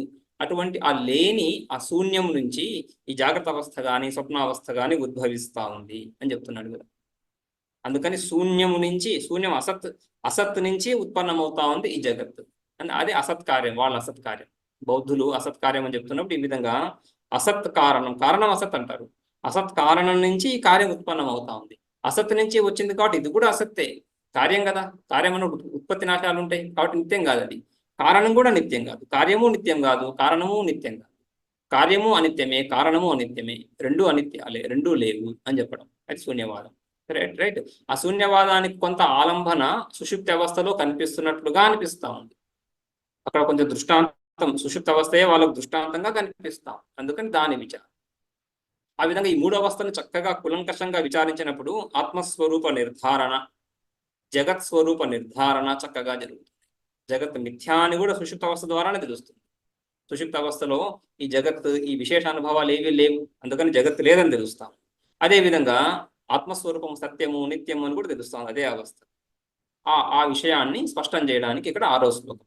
రైట్? విధంగా సుషుప్త అవస్థ విచారం. ఇక్కడ కూడా మిగతా శ్లోకాల్లోనే దృష్టాంతంతో పాటుగా శ్లోకం చూద్దాము. రాహుగ్రస్త దివాకరేందు సదృశో మాయా సమాచ్ఛాదనాత్ సన్మాత్ర కరణోపసంహరణతో యో భూత్సుషుప్తః పుమాన్ ప్రాగస్వాప్సమితి ప్రబోధ సమయే యః ప్రత్యభిజ్ఞాయతే తస్మై శ్రీ గురుమూర్తయే నమ ఇదం శ్రీ దక్షిణామూర్తయే. విధంగా మొట్టమొదటిగా దృష్టాంతంతో మొదలవుతుంది. రాహుగ్రస్త దివాకరేందు సదృశ అని. అయితే అన్వయము యహ పుమాన్, ఏ పురుషుడైతే యహ పుమాన్ కరణోపసంహరణత, కరణము అంటే ఈ ఇంద్రియాలన్నీ, జ్ఞానేంద్రియాలు, కర్మేంద్రియాలు, అంతఃకరణంతో సహా. అంతఃకరణము బాహ్యకరణం అని కదా, ఇవన్నీ కరణాలు. ఈ 11 ఇంద్రియాలు, ఏకాదశ కరణాలని. జ్ఞానేంద్రియ పంచకం, కర్మేంద్రియ పంచకం, అంతఃకరణ, వీటితో సహా ఇవన్నీ కూడా ఉపసంహరించబడినటువంటి వాడై కరణోపసంహరణ అంటే తసిల్ ప్రత్యయము. ఆ కరణోపసంహరణ ద్వారా ఈ ఇంద్రియాలన్నీ ఉపసంహరించబడగా యోపమాన్ కరణోపసంహరణత. అదేవిధంగా మాయా సమాచ్ఛాదనాత్, అంతేకాకుండా మాయయా సమ్యక్ ఆచ్ఛాదనాత్. ఈ ఇంద్రియాలన్నీ ఉపసంహరించబడ్డప్పుడు మనము నానాచిద్ర ఘటోదరస్థ అని చెప్తున్నప్పుడు ఈ ఈ ఈ సచ్చిత్ చైతన్యం ఏదైతే ఆత్మస్వరూప చైతన్యము, రైట్, ఆత్మీయ చైతన్యం ఏదైతే ఉందో ఆ చైతన్యము ఈ ఇంద్రియాల ద్వారా, ఇంద్రియాలు అనేటువంటి ఛిద్రాలు, ఈ ఛిద్రాల ద్వారా ప్రసరిస్తూ బాహ్య విషయాలను ప్రకాశింపజేస్తా ఉందని చెప్పుకున్నాం. అటువంటప్పుడు ఈ ఇంద్రియ ఛిద్రాలు, రైట్, ఇంద్రియ ఛిద్రాల ద్వారా బాహ్య విషయాలను చేరుకోనప్పుడు బాహ్య విషయ జ్ఞానం కలగదు, బానే ఉంది. కానీ ఆ చైతన్యం అయితే ప్రకాశిస్తూ ఉన్న స్వయం ప్రకాశ స్వరూపం అది.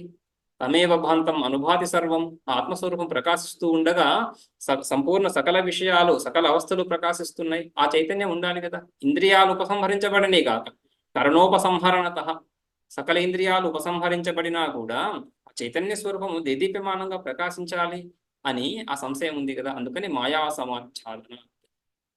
మాయా అంటే అజ్ఞానం. అజ్ఞానం చేత సమ్యక్ ఆచ్ఛాదన, అజ్ఞానం చేత తన స్వరూప జ్ఞానము కలగకపోగా, అజ్ఞానం చేత తన స్వరూపం యొక్క జ్ఞానము కలగటం లేదు అక్కడ సుషుప్త అవస్థలో. రైట్?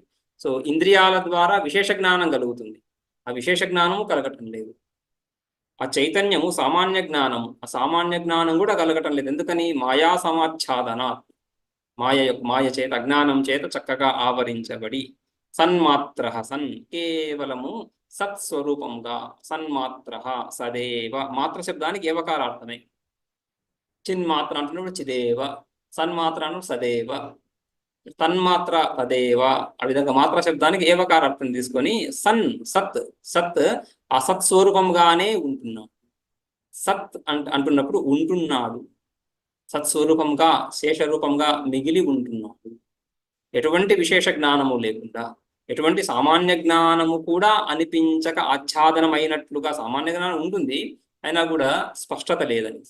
అందుకని మాయా సమాచ్ఛాదన సన్మాత్ర సన్ యహ సుషుప్త, ఆ పురుషుడు సుషుప్త అవస్థను పొందుతుంది. సుషుప్త అవస్థను పొంది అది సుషుప్త అవస్థ. ఈ విధంగా సుషుప్త అవస్థకు నిర్వచనం ఏ విధంగా ఉంది? కరణోపసంహరణ, సకల కరణాలు, సకలేంద్రియాలు. సో ఇంద్రియ వ్యాపారం ఉంటున్నప్పుడే మనకు విశేష జ్ఞానం కలుగుతా ఉంది.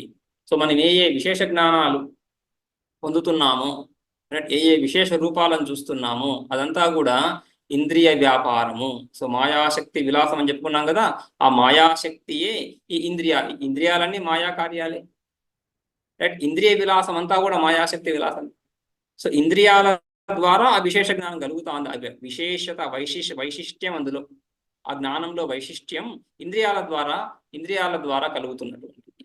ఆ ఇంద్రియాలు లేనప్పుడు ఆ విశేష జ్ఞానం కూడా లేకుండా పోతా ఉంది. కేవలం ఇంద్రియ వ్యాపారం లేనంత మాత్రం చేతనే ఆ విశేష జ్ఞానం తొలగిపోతా ఉంది. అది నీ స్వభావము కాదు, నీకు సంబంధించింది కూడా.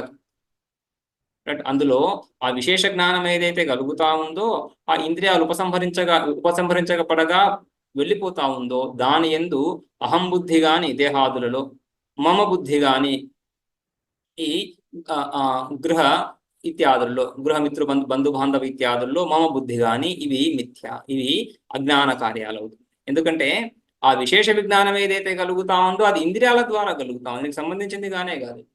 అందుకని తొలగిపోవడం, ఆ అసంగత్వం, ఆ ఆత్మ అసంగ స్వరూపమని, అసంగోహి అయం పురుష, ఈ అసంగత్వం స్పష్టంగా సుషుప్త అవస్థలో తెలుస్తాం. అక్కడ ముందు ఆత్మస్వరూపం ఉందని, సన్మాత్ర సత్స్వరూపంగా ఉంది.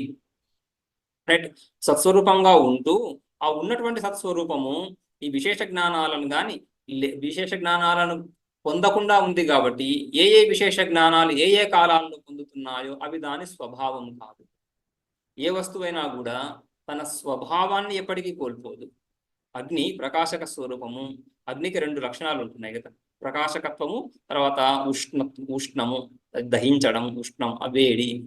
ఈ వేడి వెలుగు లేని అగ్ని ఎక్కడైనా ఉంటుందా? అగ్ని ఎర్రగానో, పచ్చగానో, నీలంగానో మండుతూ ఉండొచ్చు, ఆయా కర్రలు, ఆయా ఆయా ఉపాధుల ద్వారా. రైట్? మనం గ్యాస్ స్టవ్ వెలిగించినప్పుడు నీలంగా మండుతా ఉంది అగ్ని. సో అగ్నికి నీలం రంగు వచ్చినట్లుగా, కానీ అగ్ని నీలం రంగు లేదు, అగ్నికి రంగు ఒకటే, భాస్వర శుక్లం, ప్రకాశమానమైనటువంటి శుక్లవర్ణము అనేసి. అదే నైయాయికులు సామాన్యంగా భారతీయ దర్శనాలు ఆ విధంగా అంగీకరించారు. అగ్నికి రంగు ఏముంది? అగ్నికి రంగు భాస్వర శుక్లము. ఆదిత్యుడి వర్ణం ఏంటి? భాస్వర శుక్లము. తేజోతత్వానికి రూపం ఉంది. ఏం రూపం ఉంది? భాస్వర శుక్లము. ప్రకాశమానం, తేజస్ అంటేనే ప్రకాశిస్తా ఉంది. అన్ని ఆ ప్రకాశిస్తున్నప్పుడు దాని వర్ణం చెప్పాలంటే తెలుగు, ప్రకాశ్యమానమైనటువంటి తెలుపు వర్ణం, భాస్వర శుక్ల వర్ణం. రైట్? కానీ మనం గ్యాస్ స్టవ్ వెలిగించినప్పుడు నీలంగా వెలుగుతా ఉంది, ఇంకొన్ని చోట్ల పచ్చగా వెలుగుతుంటుంది, ఇంకొన్ని చోట్ల పసుపు వర్ణంలో వెలుగుతా ఉంది. రైట్? క్యాండిల్ దీపం వెలిగించినప్పుడు పసుపచ్చగా కనిపిస్తూ ఉంది. రైట్? ఈ విధంగా ఉపాధుల ద్వారా వేరే వర్ణాలు కలిగినా దాని స్వభావం ఏదైతే ఉందో ప్రకాశకత్వం, అది మాత్రం ఎక్కడికి పోవట్లేదు. ఈ ఎరుపు వర్ణం లేకుండా, నలుపు వర్ణం లేకుండా, తెలుపు వర్ణం, పసుపు వర్ణం లేకుండా కనిపించినప్పటికీ కూడా ప్రకాశకత్వం, బేసిక్ ఆస్పెక్ట్ ప్రకాశకత్వం ఏదైతే ఉందో దాన్ని ఎక్కడికి పోగొట్టుకోవటం లేదు. అదేవిధంగా వేడి, ఆ వెచ్చదనం ఏదైతే ఉందో అది లేకుండా ఉండదు. రైట్?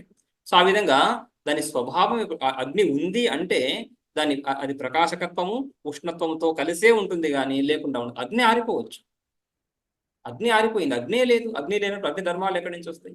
కానీ అగ్ని ఉండగా ఆ ధర్మాలతోనే ఉంటుంది.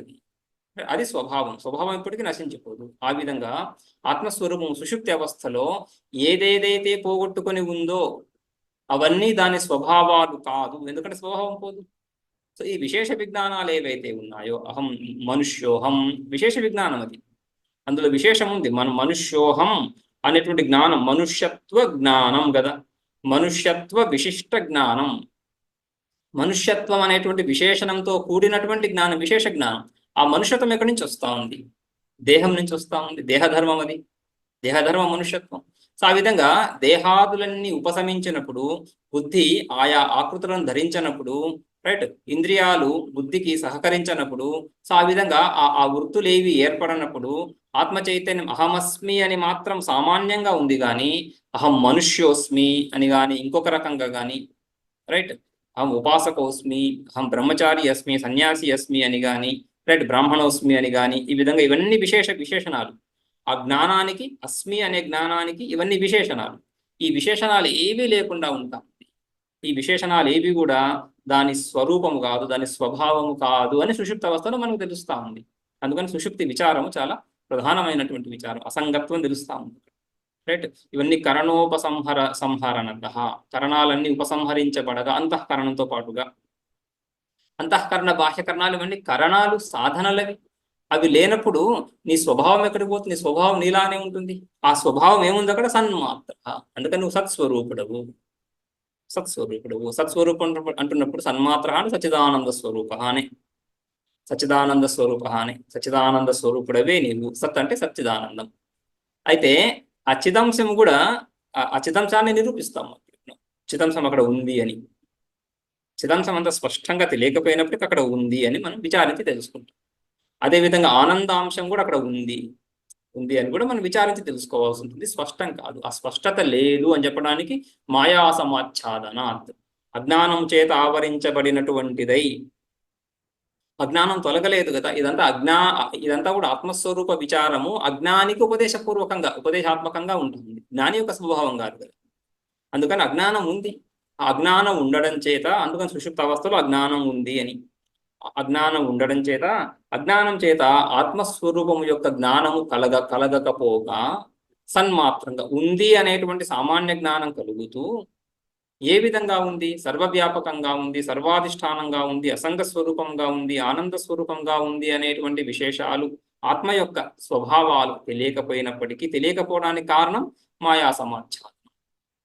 రైట్. ఈ మాయాశక్తి అంటున్నప్పుడు మాయాశక్తికి రెండు, మాయా అంటే అజ్ఞానం అని కదా. ఈ అజ్ఞానానికి రెండు శక్తులు చెప్పుకుంటాం, రైట్. సో ప్రసిద్ధమైనటువంటివి రెండు, ఆవరణ శక్తి, విక్షేప శక్తి. రైట్. ఈ ఆవరణ శక్తి, విక్షేప శక్తి. ఆవరణ శక్తి అంటే తన స్వభావము, తన స్వభావము తెలియకపోవడం.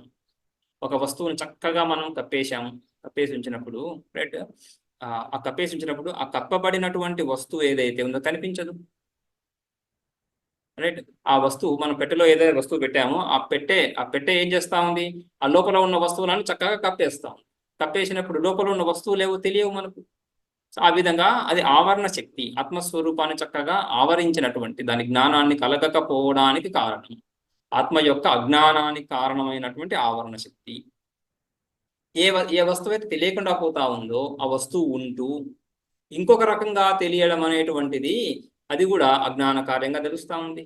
మందాంధకారంలో రజ్జువు చక్కగా కనిపించినప్పుడు సర్పంగా తెలుస్తూ ఉంది. రజ్జువుగా తెలియకపోవడం ఒక అంశం, రైట్. రజ్జువుగా తెలియకపోవడం అజ్ఞానం యొక్క ఆవరణ శక్తి. సరే, రజ్జువు యొక్క అజ్ఞానం ఆ రజ్జువును ఆవరింపజేసింది కాబట్టి రజ్జువు తెలియదు.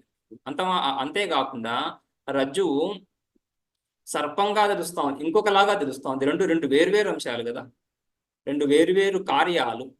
రజ్జువు తెలియకపోవడం ఒక కార్యం, రజ్జువు సర్పంగా తెలియడం ఇంకొక కార్యం. ఈ రెండు వేరువేరు విలక్షణ రెండు వేరువేరు కార్యాలు ఉన్నప్పుడు దానికి రెండు వేరువేరు కారణాలు కూడా కావాలి. అందుకని మొదటి దానికి రజ్జువు తెలియకపోవడానికి, అయం రజ్జువు, ఇది రజ్జువు అని తెలియకపోవడానికి కారణం ఆవరణ శక్తి అని. అయం సర్ప అని విశేషంగా భ్రాంతి రూపంగా తెలియడానికి కారణం విక్షేప శక్తి. రైట్. ఆవరణ శక్తి, విక్షేప శక్తి, రెండు శక్తులు మా అజ్ఞానంలో ఉంటాయి. ఈ జగత్తంతా కనిపిస్తా ఉంది విక్షేప శక్తి. జాగ్రత్త అవస్థలో మనకి ఏదైతే జగత్తంతా కనిపిస్తా ఉందో ఇది ఆ అజ్ఞానం యొక్క విక్షేప శక్తి. ఈ జాగ్రత్త అవస్థలో ఈ విక్షేపాలన్నింటినీ ప్రకాశింపజేస్తున్నప్పటికీ కూడా ఈ ఆత్మస్వరూపము ప్రకాశకమని, స్వయం ప్రకాశమని, రైట్, అసంగమని ఈ విషయం తెలియకపోవడానికి కారణం ఏంటి? ఆవరణ శక్తి. సో జాగ్రత్త అవస్థలో ఈ రెండు శక్తులు మనకున్నాయి, ఆవరణ శక్తి, విక్షేప శక్తి. అదేవిధంగా స్వప్నావస్థలో కూడా ఆవరణ శక్తి ఉంది, రైట్. సంపూర్ణ స్వప్న ప్రపంచాన్నంతటినీ కూడా ప్రకాశింపజేస్తున్నటువంటి చైతన్యాన్ని నేను, ఈ సంపూర్ణ స్వప్నంతో సంబంధం లేకుండా కేవలం ప్రకాశింపజేస్తున్నటువంటి చైతన్యాన్ని, అసంగ చైతన్యాన్ని నేను అనేటువంటి జ్ఞానం కలగటం లేదు అక్కడ స్వప్నావస్థలో. అది ఆవరణ శక్తి కార్యం. అదేవిధంగా ఆ స్వప్న ప్రపంచంలో ఆ స్వప్న శరీరంతో, ఏదో కల్పిత శరీరంతో తాదాత్మ్యాన్ని పొంది నేను ఇంద్రుడునో చంద్రుడునో అని, లేదా పశువునో పక్షినో అని, లేదా పురుషుడునో స్త్రీనో అని, రైట్. ఈ విధంగా ఏదో అక్కడ కల్పించినటువంటి ఉపాధితో తాదాత్మ్యాన్ని పొంది అహం ఇదం అని తెలుసుకోవడం ఏదైతే ఉందో అది విక్షేప శక్తి యొక్క కార్యం. సో జాగ్రత్త అవస్థలోను స్వప్నావస్థలోను కూడా ఈ ఆవరణ శక్తి, విక్షేప శక్తి వాటి పనులు చేస్తూనే ఉంటాయి. సుషుప్త అవస్థకు వచ్చేసరికి విక్షేప శక్తి చల్లారుతా ఉంది, రైట్. ద్వైతోపస్థాపిక అవిద్య, అవిద్య లేదు సుషుప్త అవస్థలో అని చెప్తారు కదా. అక్కడ అవిద్య లేదు అన్నప్పుడు, అజ్ఞానం లేదు అంటే ద్వైతోపస్థాపిక అజ్ఞానం, ద్వైతాన్ని, ఈ భేదాన్ని, ద్వైతం అంటే విశేష జ్ఞానమే, ఈ విశేష విజ్ఞానాన్ని నిలబెట్టేటువంటి అజ్ఞానం అది లేదు. ఈ విశేష విజ్ఞానాన్ని కల్పించేటువంటి విక్షేప శక్తి ఏదైతే ఉందో అది సుషుప్త అవస్థలో ఆ అజ్ఞానంలోనే లీనమై ఉంది. ఆ శక్తి, ఆ సామర్థ్యం అక్కడ అభివ్యక్తం అవటం లేదు, కానీ ఆవరణ శక్తి ఉంది. సో ఆవరణ శక్తి ఉండడాన్ని మాయాచ్ఛాదనం, మాయ ద్వారా ఆ ఆవరణ శక్తి ఉండడం చేత ఆత్మస్వరూపము ఎటువంటి విశేష జ్ఞానాన్ని కలగకపోయినా అక్కడ భ్రాంతి కూడా కలగటంలే. జాగ్రత్త అవస్థలో ఏ విధంగా అయితే మనుష్యోహం అనే అది భ్రాంతి కదా, ఆ విశేష విజ్ఞానమే భ్రాంతి. విశేష విజ్ఞానాలన్నీ భ్రాంతి విజ్ఞానాలే, లోకంలో కలిగే విశేష విజ్ఞానాలన్నీ భ్రాంతి విజ్ఞానాలే. ఆ భ్రాంతి విజ్ఞానాలన్నింటికీ కారణం విక్షేప శక్తి. ఆ విక్షేప శక్తి సుషుప్త అవస్థలో లేకపోవడం చేత అక్కడ విశేష జ్ఞానం కలగటం లేదు మనకు, అంటే భ్రాంతి జ్ఞానం కూడా కలగటం లేదు. అహం ఇదం అనేటువంటి జ్ఞానం కలగటం లేదు, మనుష్యోహం లేదు, అహం వృత్తే లేదు అక్కడ. అహంకార వృత్తి ఎక్కడుంది ఆ సుషుప్త అవస్థలో? అహంకార వృత్తి కూడా, ఇదం వృత్తులు లేవు, అహంకార వృత్తి కూడా లేదు. సంపూర్ణంగా అహంకార వృత్తి అంతఃకరణ కార్యం అది, రైట్. అంతఃకరణమే లీనమైపోయింది కారణంలో. అంతఃకరణ వృత్తి అహంకార వృత్తి ఎక్కడి నుంచి వస్తుంది? అహంకార వృత్తి కూడా మనకు అనుభవంలో లేదు అక్కడ సుషుప్త అవస్థలో, రైట్. ఎటువంటి వృత్తులు లేనట్టు, ఎటువంటి విక్షేపము లేనటువంటి, ఎటువంటి ద్వైతము లేనటువంటి, రైట్. ద్వైతం లేదు, అంత మాత్రాన అద్వైతం లేదు కానీ ఆత్మ అద్వితీయ స్వరూపం అనే జ్ఞానం కూడా లేదు. అద్వితీయ ఆత్మస్వరూపం ఉంది, అద్వితీయ ఆత్మస్వరూపం సదా ఉంటుంది, జాగ్రత్త అవస్థలో కూడా ఉంటుంది, స్వప్నావస్థలో కూడా ఉంటుంది, అదేవిధంగా సుషుప్త అవస్థలో కూడా ఉంటుంది. కావాల్సింది ఏంటి? ఆ అద్వితీయ ఆత్మస్వరూపం యొక్క జ్ఞానము, ఆ జ్ఞానం అక్కడ లేదు. ద్వైత జ్ఞానము లేదు, అద్వితీయ ఆత్మ జ్ఞానము లేదు, అందుకని ఎటువంటి విశేష జ్ఞానము లేకుండా కేవల సన్మాత్రగా ఉంది. అది మాయా సమాచ్ఛాదనం. మాయ ద్వారా ఆ అజ్ఞాన శక్తి, అజ్ఞానం యొక్క ఆవరణ శక్తి ఇక్కడ, రైట్. విక్షేప శక్తి లేకపోయినా దీన్నే అగ్రహణం అన్యథాగ్రహణం అని మాండుక్యంలో ఈ పదాలు ప్రయోగిస్తారు. అగ్రహణం అన్యథాగ్రహణం. అగ్రహణం తన స్వరూపం యొక్క గ్రహణం, జ్ఞానం లేకపోవడం అగ్రహణం. వస్తువును ఉన్నది ఉన్నట్లుగా గ్రహించకపోవడం, రజ్జువును రజ్జువుగా గ్రహించకపోవడం, శుక్తిని శుక్తిగా గ్రహించకపోవడం, ఆత్మను ఆత్మగా గ్రహించకపోవడం, ముఖ్యంగా అది ఆత్మను ఆత్మగా గ్రహించకపోవడం, నేను సచిదానంద స్వరూపాన్ని బ్రహ్మైవాహమస్మి అని గ్రహించకపోవడం, అది కదా ఆవరణ శక్తి, రైట్. ఆవరణ శక్తి విక్షేప శక్తి. అహమిదం నేను బుద్ధిమంతుడనో బుద్ధిహీనుడనో అనేక విషయాలతో, దేహం ప్రాణం అపీంద్రియాన్యపి బుద్ధిం శూన్యం, ఇవన్నీ కూడా వీటన్నిటిలో తాదాత్మ్యాన్ని పొందడం ఏదైతే ఉందో ఇదంతా కూడా విక్షేప శక్తి. ఈ శక్తి అక్కడ లేదు. అయితే ఈ మాయా సమాచ్ఛాదనాత్ అనే దానికి దృష్టాంతం. సో ఆ విధంగా మాయ ద్వారా, అజ్ఞానం ద్వారా ఆవృతమయ్యి ఉంటున్నాడు అని. మాయా సమాచ్ఛాదనాత్ అంటున్నప్పుడు జ్ఞానము లేదు కానీ వస్తువు ఉంది. జ్ఞానము లేదు అంటే స్పష్ట జ్ఞానము లేదు. స్పష్ట జ్ఞానం ఏ విధంగా అయితే జాగ్రత్త అవస్థలో మనుష్యోహం పురుషోహం, నేను పురుషుడను స్త్రీని అనేటువంటి ఒక నిశ్చయమైనటువంటి జ్ఞానం, ఎటువంటి తొణుకు వెనుగు లేకుండా నిశ్చయమైనటువంటి జ్ఞానం ఏదైతే ఉందో అటువంటి జ్ఞానం అక్కడ సుషుప్త అవస్థలో కలగటం లేదు. సచ్చిదానంద స్వరూపం ఉన్నప్పటికీ కూడా, ఇక ఇతర వస్తువులు ఏవి లేకపోయినప్పటికీ కూడా, ప్రతిబంధకాలేవి లేకపోయినప్పటికీ కూడా ఆవరణం ఉండడం చేత, ఆవరణం అనే ప్రతిబంధకం చేత ఆ సమ్య జ్ఞానం కలగటం లేదు. కానీ వస్తువు ఉంది. ఈ రెండు అంశాలు చూడాలి మనం. వస్తువు ఉంది, ఆ జ్ఞానం కలగటం లేదు, స్పష్ట జ్ఞానం లేదు, వస్తువు ఉంది అని. అది సుషుప్త అవస్థలో మనకు ఆత్మస్వరూపం గురించి తెలుస్తున్నటువంటి విషయం. అంగం అనేది తెలుస్తా ఉంది, ఆత్మ కూటస్థమని, రైట్. అసంగం అంటే కూటస్థమే. తర్వాత నిత్యము అని, సత్యము నిత్యము అని, త్రికాల అబాధ్యము, 3 కాలాల్లో 3 అవస్థల్లో సదాతనంగా ఉంటుంది, ఉత్పత్తి నాశాలు లేనటువంటిది, ఆగమాపాయి కాదు, ఉత్పత్తి నాశాలు జన్మనాశాలు లేనటువంటిది అని తెలుస్తుంది. అక్కడ దానికి దృష్టాంతంగా రాహుగ్రస్త దివాకరేంద్ర సదృశ, రాహుగ్రస్త రాహు చేత గ్రహించబడినటువంటి దివాకర, దివం కరోతి ఇది దివాకర. ఈ పగటిని గాని ఇందు చంద్రుడు, సో సూర్యుడు చంద్రుడు, ఈ సూర్యచంద్రులు ఎవరైతే ఉన్నారో రాహువు చేత గ్రస్తమైనప్పుడు, రైట్. ఈ రాహువు ఈ క్షీరసాగర మదనంలో ఒక రాక్షసుడి శిరస్సు ఖండించినప్పుడు ఆ రాక్షసుడి యొక్క శిరస్సుని రాహువు అని, రైట్. ఈ సూర్యచంద్రుల మధ్యలో వచ్చి కూర్చున్నాడు ఆయన రాక్షసుడు. ఈ ఆ విష్ణుమూర్తి మోహిని అవతారాన్ని తీసుకున్నప్పుడు ఈ రాక్షసుడికి కొంత జ్ఞానం కలుగుతుంది. ఇదేదో ఈ ఈ మోహిని రూపం ఏదో కొంచెం మనల్ని మోసం చేసే విధంగానే ఉంది, ఈ అమృతపానాన్ని మనకు కలిగించకుండా ఏదో చేసిన ఎత్తుగడలాగా ఉంది అని తెలుసుకొని ఆ భావన కలిగి సూర్యచంద్రుల మధ్య, రాక్షసుడు కదా, రాక్షసుడు ఆ రూపాన్ని కప్పిపుచ్చుకోవడానికి సూర్యచంద్రుల మధ్యలో వచ్చి కూర్చున్నాడు. సూర్యచంద్రులు విష్ణుమూర్తికి తెలుపుతున్నారు ఈ రాక్షసుడు అని. వాడి శిరస్సు ఖండించినప్పుడు ఆ శిరోభాగాన్ని రాహువని, ఆ మిగిలిన దేహాన్ని కేతువని. నవగ్రహాల్లో రాహుకేతువులు కూడా ఒక స్థానం ఇచ్చారు కదా, రాహుకేతువులు, రైట్. ఆ రాహువు శిరస్సు ఉంది కానీ ఈ కింద శరీర భాగం లేదు. సో వాడు ఆ రాహువు ఈ సూర్యుని చంద్రుని మింగేసినప్పుడు ఏమవుతుంది, వాడు మింగేసిన తర్వాత గొంతులోంచి మళ్ళీ బయటకు వచ్చేస్తుంది అని ఆ విధంగా ఒక పురాణ కల్పన, రైట్. పురాణాల్లో ఒక కల్పన, రైట్. కానీ జ్యోతిష్ శాస్త్రంలో ఈ రాహుకేతువుల గురించి చెప్తున్నప్పుడు, గ్రహాల గురించి చెప్తున్నప్పుడు ఛాయాగ్రహాలు అని చెప్పారు.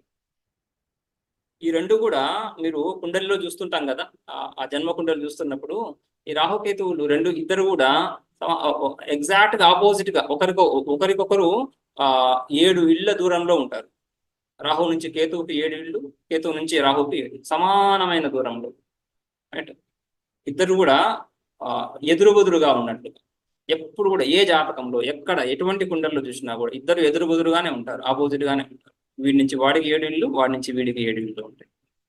మొత్తం 12 కదా. మొదటిని లెక్కించినప్పుడు 7 అవుతున్నాయి. 12 ఇళ్లలో కరెక్ట్ సగ భాగంలో వీళ్ళ నుంచి సగంగా వాడిని డివైడ్ చేయొచ్చు రాహుకేతువుల మధ్య. ఛాయాగ్రహాలని, ఈ రాహుకేతువులకు ఒక స్వతంత్ర సత్తా కూడా ఇవ్వలేదు జ్యోతిష్ శాస్త్రంలో కూడా. ఈ శని గ్రహానికి ఒకరు ఛాయ అవుతే ఇంకొకరు కుజగ్రహానికి ఛాయ అవుతారు, రైట్. సో వాటి ద్వారా ఆ విధంగా ఛాయాగ్రహాలు ఇవి, ఈక్వినాక్సెస్ అంటున్నాం కదా, ఈక్వినాక్స్ లాగానే ఛాయాగ్రహాలు ఇవి. సో ఈ ఛాయ ఏ విధంగా అయితే సూర్యుడికి భూమి మధ్యలో చంద్రుడు వస్తున్నప్పుడు ఆ చంద్రుడి ఛాయ, చంద్రుడు అడ్డంగా రావడం చేత సూర్యుడు కనిపించకుండా పోతున్నాడు, ఛాయ. సో ఆ విధంగా అడ్డంగా వస్తున్నప్పుడు ఆ ఛాయ ఆ సూర్యుడిని మింగేస్తున్నట్లుగా, సూర్యుడిని కప్పేస్తున్నట్టుగా, ఆవరిస్తున్నట్టుగా ఉంటూ మళ్ళీ పక్కకి వెళ్ళిపోతుంది. అదే దాన్నే మనం ఇక్కడ రాహువు అని ఒక సుందర కల్పన, ఒక అందమైన కల్పన, ఒక కథ, రైట్. ఏ విధంగా అయితే ఈ విషయాలన్నింటినీ కూడా కథారూపకంగా ప్రదర్శించడం పురాణ శైలి. అది పురాణాల్లో ప్రతి విషయాన్ని కూడా ఒక కథారూపంగా దాన్ని ప్రదర్శించడం. అందుకని చక్కగా గొంతు తర్వాత శరీర భాగం లేదు కాబట్టి గ్రహించిన తర్వాత మళ్ళీ విడిచేస్తుంది. ఆ విధంగా అంటే రాహు సూర్యుడిని ఏమి నాశనం చేయలేదు అని చెప్తున్నాం. మింగేసి నమిలేసేసి నశింపజేయలేదు. నశింపజేయడానికి వాడి పొట్టలో వెళ్ళి అరిగిపోవడానికి పొట్టనే లేదు అక్కడ, రైట్. కాబట్టి గొంతు నుంచి మళ్ళీ బయటకు వచ్చేస్తుంది. ఒక ఛాయ అలా వెళ్తూ మళ్ళీ దాన్ని సంపూర్ణంగా కవర్ చేసి మళ్ళీ పక్కకు వచ్చేస్తుంది. ఒక్కొక్కప్పుడు పాక్షికంగా, ఒక్కొక్కప్పుడు సంపూర్ణంగా గ్రహణం కలుగుతా ఉంది. ఆ గ్రహణం కలిగినప్పుడు ఎవరైనా సరే లోకంలో ఎంతటి మందబుద్ధి అయినా కూడా రాహువు సూర్యుని చంపేశాడు, లేకుండా పోయాడు అని చెప్తున్నాడు, లేదు కదా. గ్రహణ కాలంలో కనిపించకపోయినా కూడా ఆ తత్వము సూర్యుడు అక్కడ ఉన్నాడు అని తెలుస్తా ఉంది. వాస్తవానికి ఆ గ్రహణం కనిపించడం కూడా సూర్యుడి సన్నిధిలోనే కనిపిస్తా ఉంది. సూర్యుడు ఉండగా సూర్యుడి వెలుగు ద్వారా ఏ విధంగా అయితే ఈ మేఘము సూర్యుడిని కప్పేసినప్పుడు మేఘం ఎలా తెలుస్తా ఉంది మనకు? ఆ మేఘము యొక్క జ్ఞానము సూర్యుడి సన్నిధిలో మేఘ జ్ఞానం కలుగుతా ఉంది. ఆ మేఘము యొక్క ఏ మేఘమైతే సూర్యుడి ద్వారా ప్రకాశించబడుతా ఉందో ఆ మేఘము మనకు సూర్యుడిని కనిపించకుండా చేస్తా ఉంది కొద్ది కాలం. జ్ఞానం కలగటంలే. సో జ్ఞానం కలగనంత మాత్రాన వస్తువు లేదు అంటామా? క్షణ ప్రమాణాభ్యం వస్తుస్థితి ఉండని అది అలా ఉండని, కానీ వస్తువుని నిరాకరించేస్తాం ఆ జ్ఞానం కలగనంత. రైట్. సో ఆ విధంగా గ్రహణ కాలంలో సూర్యుడి జ్ఞానం కలగటం లేదు. అదేవిధంగా చంద్రగ్రహణంలో ఆ గ్రహణ కాలంలో ఆ ఛాయ చంద్రుణ్ణి ఆవరించగా, చంద్రుణ్ణి కప్పివేయగా, లేదా చూసేవాడి చూపుని ఆవరించగా, రైట్, ఆ చంద్రుడు సంపూర్ణంగా భూమి వెనకాల వైపు వెళ్ళిపోతున్నాడు, కనిపించటం లేదు. లేదా రైట్, ఆ విధంగా కనిపించనంత మాత్రం జ్ఞానం కలగటం లేదు. జ్ఞానం కలగనంత మాత్రాన వస్తువే లేదు అంటాం. దానికి దృష్టాంతం అక్కడ. ఈ విధంగా మాయాస్వరూపము, మాయా ఆ అజ్ఞానము, ఆ రాహువు ఏ విధంగా అయితే ఛాయ ఏ విధంగా అయితే రాహు అనేటువంటి ఛాయ ఏ విధంగా అయితే సూర్యుడిని చంద్రుణ్ణి ఆవరించినప్పటికీ వాళ్ళ జ్ఞానం కలగకపోయినప్పటికీ స్పష్ట జ్ఞానం కలగటంలే. అంతేగాని లేడు అనే జ్ఞానం కూడా లేదు, స్పష్ట జ్ఞానం లేదు. రైట్, ఉన్నాడు, సామాన్యంగా ఉన్నాడు అనే జ్ఞానం అయితే ఉంది, కానీ ప్రకాశం లేదు అక్కడ. సూర్యుడు దేదీప్యమానంగా ప్రకాశించటం లేదు, చంద్రుడు ఆ విధంగా ఆ అమృత కిరణాల ద్వారా ప్రకాశించటం లేదు. రైట్, అమృత కిరణాల ద్వారా ఆయన ప్రకాశించటం లేదు. ప్రకాశించకపోయినప్పటికీ కూడా ఉన్నాడు అని అంటున్నాము.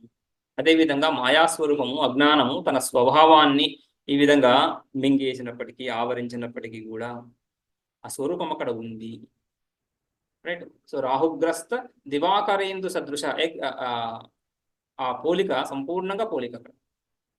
ఏ విధంగా అయితే రాహు చేత గ్రహించబడినటువంటి దివాకర ఇందు సూర్యచంద్రులు ఉన్నప్పటికీ ఉన్నారు, కనిపించడం లేదు. అదే విధంగా ఆత్మస్వరూపము సన్మాత్రగా సుషుప్త అవస్థలో విశేష విజ్ఞానాలు ఏవీ లేకుండా ఉంది. అటువంటి అవస్థనే సుషుప్త, పుమాన్ సుషుప్త. ఆ పురుషుడు సుషుప్తిని పొందాడు అని చెప్తున్నాను. సతా సౌమ్య తదా సంపన్నో భవతి చాంద్రోగ్యంలో. తదా సుషుప్తి కాలే, ఆ సుషుప్తి కాలంలో ఏ సౌమ్య సతా సంపన్నో భవతి. సత అంటే సత్కి తృతీయ విభక్తి. సత్స్వరూపేణ, ఆ సత్స్వరూపముతో ఏకీభావాన్ని పొంది ఉన్నాడు. సంపన్న, ఆ ఏకీకృతమై ఉన్నాడు. శ్లిష్ట, అశ్లిష్ట, ఆలింగితమై ఉన్నాడు. పరమాత్మ చైతన్యాన్ని పొంది ఉన్నాడు. అంటే జీవుడి యొక్క సకల ఉపాధులు, ఏ ఉపాధులునే జీవుడికి? దేహం ప్రాణమపి ఇంద్రియాన్ని చలాం బుద్ధిం చ శూన్యం విధు, అవే ఉపాధులు. శూన్యాన్ని పక్కన పెడితే మిగతావన్నీ ఉపాధులే. రైట్. దేహమని, ప్రాణమని, ఇంద్రియాలని, బుద్ధి అని వీటన్నిటితో తాదాత్మ్యం ఏదైతే ఉండిందో జాగ్రత్త అవస్థలో, వాటన్నిటిలో అహం అనే బుద్ధి ఏదైతే ఉండిందో, అదేవిధంగా బంధు భార్యాపుత్ర బంధుమిత్ర కలత్రాదులు ఎవరైతే ఉన్నారో వాళ్ళ ఏలో మమత్వ భావన ఏవైతే ఉందో ఇవన్నీ లేకుండా నిరుపాధిక స్వరూపంగా కేవల చైతన్య స్వరూపంగా ఉన్నాడు అని చెప్పడానికి సతా సౌమ్య తదా సంపన్నో భవతి. సుషుప్తి కాలంలో పరమాత్మ స్వరూపాన్ని పొంది ఉన్నాడు. అహరహం బ్రహ్మగమయతి, ప్రతిరోజు బ్రహ్మలోకాన్ని చేరుకుంటున్నాడు. ఎక్కడ? సుషుప్త అవస్థలో. జీవుడు ప్రతిరోజు కూడా బ్రహ్మస్వరూపాన్ని సందర్శించుకుంటున్నాడు, బ్రహ్మలోకానికి వెళ్తున్నాడు. బ్రహ్మలోకం అంటే ఎక్కడో ఉండే సత్యలోకము, రైట్, భూర్భువస్వర్ లోకాలు ఆ విధంగా కాకుండా భువర్లోక, సువర్లోక, మహోలోక, తపోలోక, సత్యలోకం ఆ విధంగా కాకుండా బ్రహ్మయే లోకము, తన స్వస్వరూపాన్ని అహరహర్ గచ్చతి, ప్రతిరోజు పొందుతున్నాడు. పొందినా కూడా తెలుసుకోలేకపోతున్నాడు. రైట్.